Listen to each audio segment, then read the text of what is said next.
Andhra Pradesh assembly చాలా సజావుగా సాగుతోంది.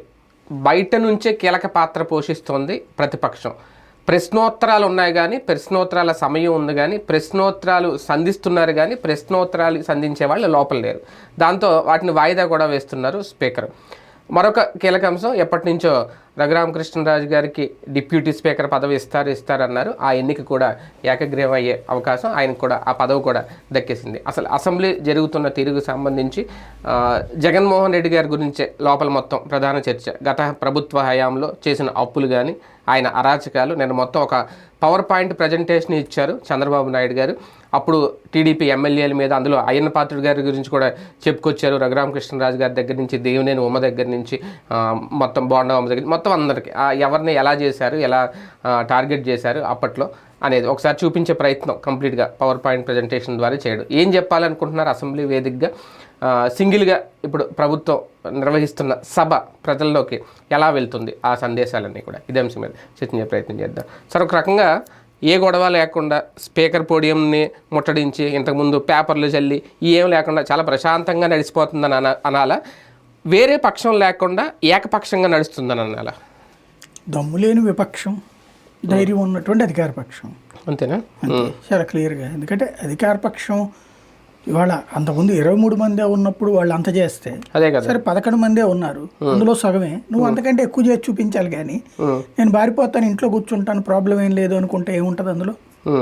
దాంట్లో నుంచి నేను ఇంట్లో నుంచి రోజు ప్రెస్ మీట్ పెడుతున్నా, పెట్టు, నువ్వు రోజు సభలో వెళ్ళాలా, నిన్ను అవమానిస్తే అవమానించబడు, లేదా సమాధానం అడిగితే అక్కడే చెప్పు. ఇప్పుడు ఇదే పవర్ పాయింట్ ప్రజెంటేషన్, అసలు ఈ పవర్ పాయింట్ ప్రజెంటేషన్ అనేది ఇంతకుముందు అసెంబ్లీలో ఉండేదా? జగన్ గారు ఇచ్చారు, జగన్ వచ్చాకనే బిగినాయి. అంతకుముందు చంద్రబాబు గారి టైంలో లేదు, సభలో 2014-19 మధ్యలో ఇట్లా టీవీ స్క్రీన్ పెట్టి ప్లే చేయడం అనేది లేదు. మాట, ప్రశ్న, సమాధానము, ఆరోపణ, వివరణ ఈ నడిచినాయి. జగన్ వచ్చిన తర్వాత దానికి కొత్త మోడల్ తీసుకొచ్చి పెట్టాడు. 2 స్క్రీన్లు పెట్టడం, దానికి లింకప్ చేయడం, తను మాట్లాడేదానికి సాక్ష్యాలు అయ్యని చూపెట్టుకురావడం, ఇదంతా అదే ఇప్పుడు కొనసాగుతుంది. ఇదివరకు జగన్మోహన్ రెడ్డి చంద్రబాబుని చూపెట్టేవాడు, ఇదిగో ఇది ఎట్లా మాట్లాడాడు అట్లా. అయితే ఈ కేసులు ఇట్లాంటి వాటి గురించి మాట్లాడింది తక్కువ లేదు. ఆ ఇష్యూస్ మీద చర్చ, అంటే ఇక్కడ టాపిక్ దేని మీద చర్చకి వెళ్ళాలి అనేటప్పుడు ఆ రోజుల్లో ఒక ఫైనాన్స్ ఇష్యూ చంద్రబాబుది, లేకపోతే అమరావతి వాళ్ళు ఎంత నాశనం అని, ఇట్లాంటి వాటి మీద పవర్ పాయింట్ ప్రజెంటేషన్ ఇచ్చేవాడు జగన్మోహన్ రెడ్డి. ఇప్పుడు ఈయన వచ్చేటప్పటికి అసలు ఆ టాపిక్స్ మీదకి పోవట్లా, టాపిక్స్ కంప్లీట్గా రివర్స్ అవుతున్నాయి. అయితే పొద్దున రాబోయే రోజుల్లో చేస్తారేమో చెప్పలేం. ఇప్పుడు జగన్ చూపించిన బాటలోనే వీళ్ళు ప్రయాణిస్తున్నారు. పవర్ పాయింట్ ప్రజెంటేషన్ అనేది మంచి పద్ధతి, విషయం పబ్లిక్ అర్థం చేసుకుంటారు. అంటే పవర్ పాయింట్ ప్రజెంటేషన్ పెట్టడంలో తప్పని అనట్లేదు కానీ పాలసీల గురించో, విధానాల గురించో, చట్టాల గురించో ఈ చూపించడం వేరు. నిన్న మీరు కంప్లీట్గా చూస్తే కోడెల శివప్రసాద్ గారి దగ్గర నుంచి మొదలు పెట్టారు. మొత్తం వాళ్ళ ఫోటోలు వేయడం, ఒక పాయింట్ రాయడం, అంటే ఒక రకంగా అది మన భాషలో చెప్పాలంటే మనం టెలిప్రాంప్టర్ ఎలా వాడతారు న్యూస్ ఛానల్లో, అంటే నాకు అనిపించింది జనరల్గా అదొక పాయింట్ చెప్పడం, దాని గురించి ఈయన బ్రీఫ్గా బాబు గారు మాట్లాడడం కాసేపు, మొత్తం అదే నడిచింది చాలాసేపు. అది సభలో అంటే ఇంకా బయటికి దానికి తేడా ఉంది, సభకి బయట మాట్లాడేదానికి తేడా ఉంది, బయట రాజకీయం చేసేదానికి సభలో అది అవసరమా అక్కడ అనేది ఒక పాయింట్. అంటే బయట మాట్లాడేది సభలో కూడా చెప్పడం ద్వారా చట్టబద్ధమైన రికార్డ్ చేస్తున్నారు. ఇక్కడ ఏమైపోయిందంటే సాధారణంగా టీవీ ఛానళ్ళల్లో వచ్చే ప్రోగ్రామ్స్ పాలిటిక్స్ని బేస్ చేసుకుని ఇన్స్పైరింగ్గా వచ్చినాయి. అవును, టీవీ ఛానల్ ఇన్నోవేషన్ కనిపెట్టినాయి. ఇది మాటకి మాట, సూపర్ పంచ్, ఇట్లాంటి జమినీలో మనం ఉన్నప్పుడు మీకు తెలుసు మాటకు మాట అనేది మనం పెట్టాం. తర్వాత అప్పుడు మనం హాట్ టాపిక్ అని ఒకటి పెట్టేవాళ్ళం, బర్నింగ్ ఎఫ్ఐఆర్ అని ఒకటి పెట్టేవాళ్ళం, అట్లాగే సూపర్ పంచ్ అని ఒకటి పెట్టేవాళ్ళం. ఇట్లాంటి కొన్ని పదాలు వాడాం మనం. ఇప్పుడు అవి అందరూ వాడుతున్నారు. మనం ఏవైతే తీసుకొచ్చామో ఆ రోజుల్లో మనకు అప్పుడున్న రీచ్ తక్కువ, కానీ ఇప్పుడు అందరూ అదే వాడుతున్నారు, పేర్లు మార్చుకుంటున్నారు రకరకాల, అంతే. అప్పుడు మనకేంటి, మ్యాన్ పవర్ తక్కువ ఉంది కాబట్టి ఉన్నదాంతో, కంటెంట్ చేతిలో ఉన్నదాంతో మనం ఆడిన ఆట అది. న్యూస్ ఆటే అది. న్యూస్ ఆటలో మిగతా వాడితో పోటీ పడేటప్పుడు మనం 10 మంది సబ్ ఎడిటర్లతో ఛానల్ నడపాలంటే ఎట్లా అన్న దాంట్లో క్రియేటివిటీ చేసుకుంటూ వచ్చాం. ఇప్పుడు చూడండి, వాళ్ళ సంక్షిప్త వార్తలు చూస్తున్నప్పుడు నాకు అదే అనిపిస్తుంది. ఇప్పుడు టీవీ 9లో చూస్తుంటే యాంకర్ వచ్చి చెప్పేటటువంటిది మొత్తం మీద కలిపితే 4 hours 5 hours ఉంటున్నాయి. మిగతా అన్ని సంక్షిప్త వార్తలు, సూపర్ 6లు, ఈ టైపులని సూపర్ ఫాస్ట్ మనం అది అప్పుడు పెట్టాం. ఎందుకు సంఖ్య తగ్గిపోయిన తర్వాత దాంతో అంటే ఒకళ్ళు ఎవరన్నా రిటైర్ అయినా లేకపోతే బయటకు వెళ్ళిపోయినా ఆ టైంలో కొత్త రిక్రూట్ కావాలని మనకి అక్కడ ఛానల్లో ప్రాసెస్ ఉండేది, గవర్నమెంట్ కార్యాలయం టైపు. అదంతా తట్టుకోలేక మనం దాంట్లో సర్దుకుంటూ చేసుకుంటూ వెళ్ళేవాడు. అది ఉన్న వనరులతో ఎలా చేయాలన్నది మనం చేసాం. ఇప్పుడు వీళ్ళు ఇన్ని వనరులు ఉంచుకుని ఇది ఎందుకు చేస్తున్నారు నాకు అర్థం కావట్లేదు. అదే గొప్ప విషయం అనేది అర్థం కావట్లేదు. దాన్ని మనం చూసింది, అది మనకు అప్పుడు రీచ్ కూడా పెరిగింది. అందుకే ఛానల్ ఎందుకు ఎప్పటికప్పుడు లైమ్ లైట్ లోకి అలాగే ఫ్రెష్ న్యూస్ వస్తూ ఉండటం ఇట్లాంటి. అట్లాగా ఇప్పుడు అవన్నీ ఇన్స్పైర్ అయినట్టున్నారు రాజకీయ నాయకులు. ఒక యాంకరు ఇదివరకు మనం స్క్రీన్ మీద ఇట్లా పెట్టి చూపెట్టడం అనేటువంటిది ప్రారంభించాం. ఇప్పుడు అది వీళ్ళు చేస్తున్నారు. ఇప్పుడు ఎప్పుడో నేను TV9 ఉన్నటువంటి టైంలో 30 minutes కోసం అది చేసేవాళ్ళం. పక్కన స్క్రీను, ఆ స్క్రీన్ మీద చెప్తా ప్లే చేయటం అన్నటువంటిది. అది ఇప్పుడు వస్తున్నాయి కొత్త కాన్సెప్ట్.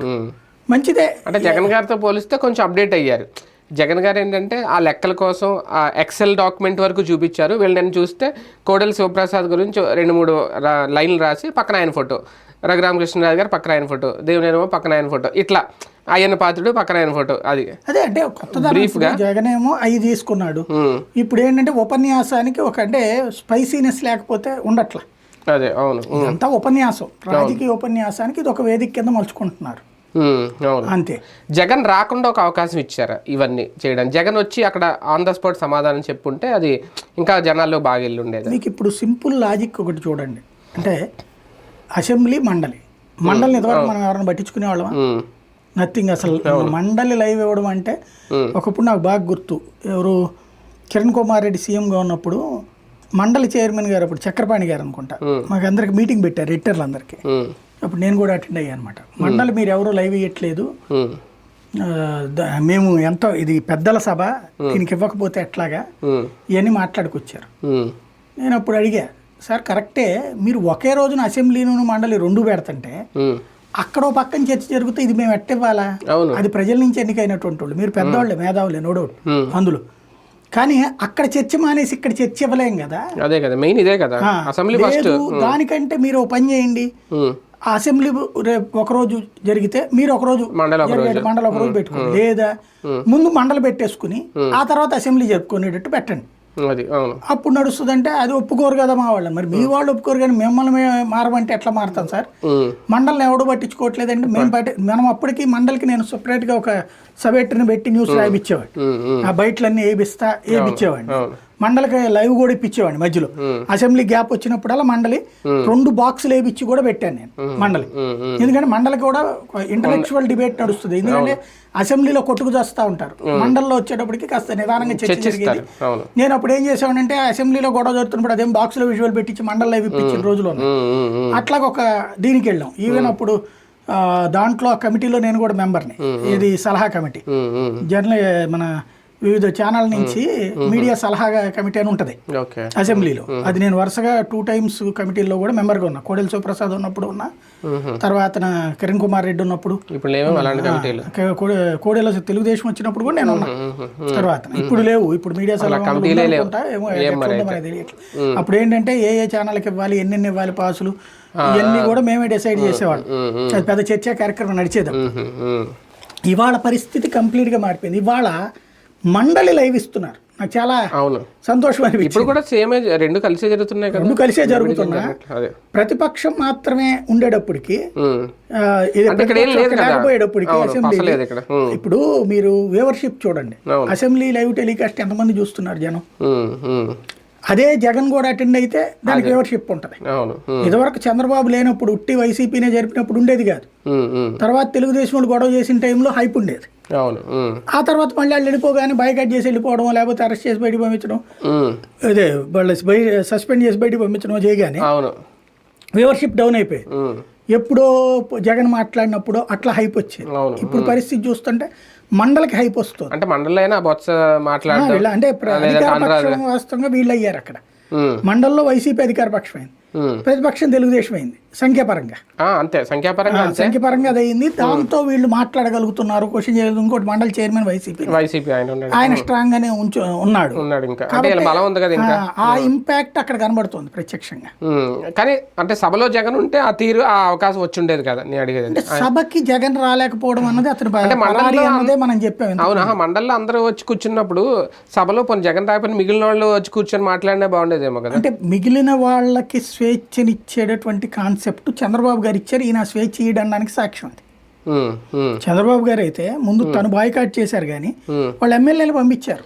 వైసీపీలో కూడా ఈ 11 మందిలో కొత్తగా ఎన్నికైన వాళ్ళు ఉన్నారు. వాళ్ళకి పాపం సభలో సబ్జెక్ట్ ఉన్నటువంటి వాళ్ళు ఉన్నారు. ఇప్పుడు రామచంద్రారెడ్డి దూకుడుగా వెళ్ళకపోవచ్చు కానీ గట్టి అతనే, తర్వాత ప్రకాశం జిల్లా అతను గెలిచిన అతను ఇంకొక అతను ఉన్నారు కదా. దాదాపుగా దాంట్లో 3-4 మంచి వాయిస్ ఉన్న వాళ్ళు ఉన్నారు. వాళ్ళని వదిలిపెడితే కదా. సమస్య ఏంటంటే నాయకుడు చుట్టూతానే రాజకీయం నడవాలనుకోవడమే తప్పు. ఇక్కడ ఇగోస్కి పోతున్నారు. డెమోక్రటికల్ స్పిరిట్ చచ్చిపోయింది. డెమోక్రటికల్ స్పిరిట్ అంటే వెళ్ళాలా, పోనీ నువ్వు ఏదో పోనీ నేనైతే కోర్టు తీర్పు వచ్చేదాకా ఆగుతాను, కోర్టులో వేసాను కాబట్టి వీళ్ళు వెళ్తారు మా వాళ్ళు అంటే వాళ్ళని సభలో ఎక్కడ కూర్చోబెడతారు, ఏం జరుగుతుందో చూపెట్టు. వాళ్ళు సభలో వాళ్ళని సరిగ్గా కూర్చోబెట్టలేదు, ఫ్రంట్ లైన్లో కూర్చోబెట్టలేదు. ఇప్పుడు 2 లైన్లు ఉన్నాయి, మొత్తం 3 లైన్లు ఉన్నాయి. 3 లైన్లలో 1, 2, 3 వీళ్ళే ఉన్నారు అనుకున్నాం. 4వ లైన్ అయితే వీళ్ళకి కూర్చోబెట్టచ్చు కదా. ఒకటి వాళ్ళ నాకే కూర్చోబెట్టారు అనుకోండి, దాన్ని అది ఫోకస్ చేయొచ్చు కదా. ఇదిగో చూసారా ఇలా అవమానిస్తారని నేను వెళ్ళలేదని చెప్పొచ్చు కదా. అసలు పంపించకుండా కూర్చోబెట్టడం ఏంటి, అదే కదా, అది తప్పు. అంటే కొత్త వాళ్ళకి కూడా ఇంక ఇప్పుడు వెళ్ళకపోతే వాళ్ళకి గెలిచిన పాపం ఇంకా సభలో అడుగు పెట్టాలన్న కోరిక ఇంకా జగన్ కోసం చంపేసుకోవాలి. డెమోక్రసీ చచ్చిపోవడం బిగినైంది తెలంగాణ ఆంధ్ర ఉద్యమాలు ప్రారంభమైనప్పటి నుంచినే. మీడియా ఓవర్ యాక్షన్, ఎథిక్స్ చచ్చిపోవడం అనేది అప్పటి నుంచినే ప్రారంభమైపోయింది. అంటే ఏదో ఒక పక్షపాతంతో వ్యవహరించేటటువంటి వ్యవస్థలు అప్పటి నుంచినే 2 రాష్ట్రాల్లో మీడియాకి పుట్టింది, రాజకీయాలకి పుట్టింది. అలా 1 సైడెడ్గా వ్యవహరించేటటువంటి తత్వాన్ని సమర్థించుకునే దరిద్రం కూడా అప్పుడే పుట్టింది.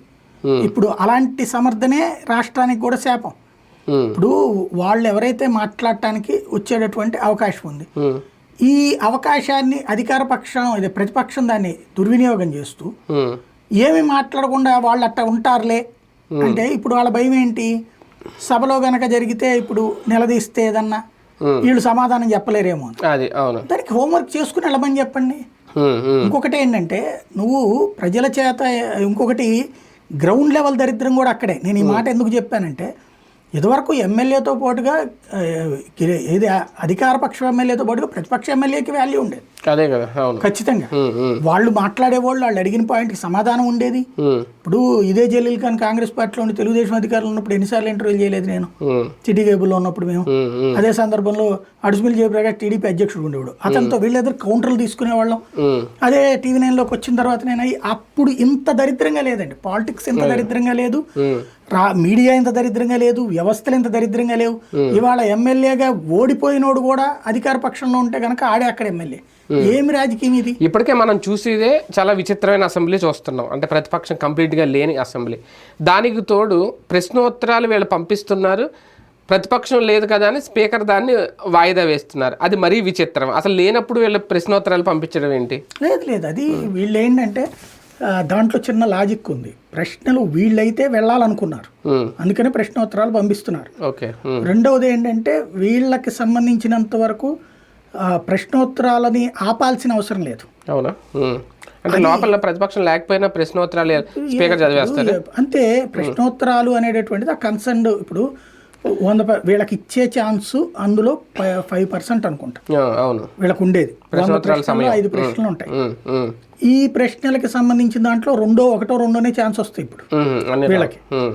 ఆ 1-2కి దానికి సంబంధించి మిగతా ఎన్నిటికి సమాధానాలు చెప్పడం ఇది ఉంటుంది. ఇప్పుడు కన్సర్న్ ఎమ్మెల్యే అడగాలి అంటే ఆన్సర్ ప్రభుత్వం చెప్పింది, ఆ ఎమ్మెల్యే ఉన్నప్పుడు ఆన్సర్ చెప్తారు నోటితో. ప్రశ్న దాంట్లో ఉంటది, లేదు ఉంది లేదా వివరాలు ఎనెక్సరు ఇవన్నీ అందులో ఉంటాయి. అవి వాళ్ళు చెప్తారు. ఆ కన్సర్న్డ్ ఎమ్మెల్యే క్యాండిడేట్ లేచి సమాధానం అడగాలి. అంటే వీళ్ళు తప్పు చెప్పారనుకోండి, ఫర్ ఎగ్జాంపుల్ నేను ప్రశ్నోత్తరాలు బొత్స సత్యనారాయణ రైజ్ చేశాడు, ఏంటది మన దాని పేరేంటది అతిసార వ్యాధికి సంబంధించి అవును. ప్రశ్న సమాధానం అడిగారు కదా, ఇదిగో మీరు లేదన్నారు, ఎక్కడ చచ్చిపోలేదు అంటున్నారు, అది ఎక్కడ అంటే లేదు, ఇదిగో 18 మంది చచ్చిపోయారు నేను చెప్పాను అన్నటువంటిది. ఇట్లాంటి ఈ చర్చ అంతా నడుస్తుంది. ఆ ప్రజాస్వామ్యతమైనటువంటి అవకాశాన్ని దుర్వినియోగం చేసుకున్నది వైసీపీ, తప్పు వాళ్ళది. దాంట్లో ఆటోమేటిక్ మరి ఆ అభ్యర్థి లేనప్పుడు ఎమ్మెల్యే ఏం చేయాలి మరి స్పీకరు? అదే కదా. కాబట్టి ఆ క్వశ్చన్ వాయిదా ఇస్తున్నారు. దానివల్ల ఏంటంటే ఆ క్వశ్చన్ ఆన్సర్ బయటికి రాదు. వీళ్ళు మంచి ఉద్దేశంతోనే పాయింట్ బయటికి రావాలని ట్రై చేస్తున్నారు, ఆన్సర్ బయటికి రాదు. ఇప్పుడు ఈ ట్రిప్ ఆన్సర్ అన్న దాంట్లో ప్రింటింగ్ లో ఇచ్చారు, అది పేపర్లో రాదు. సాక్షి వాళ్ళు కూడా వేయట్లేదు దాన్ని. ఇక్కడ అసలు సమస్య అక్కడ వస్తుంది. సభ ద్వారా ఓన్లీ వన్ సైడ్ వెర్షనే వెళ్తుందని అనుకోవాలా కంప్లీట్ గా? ఇప్పుడు వీళ్ళది యాడ్ అవుతుందా? బయట నుండి మాట్లాడేది అంతవరకు యాడ్ అవుతుంది. అప్పుడు చంద్రబాబు గారు బయట నుంచి మాట్లాడారు, యాడ్ అయింది.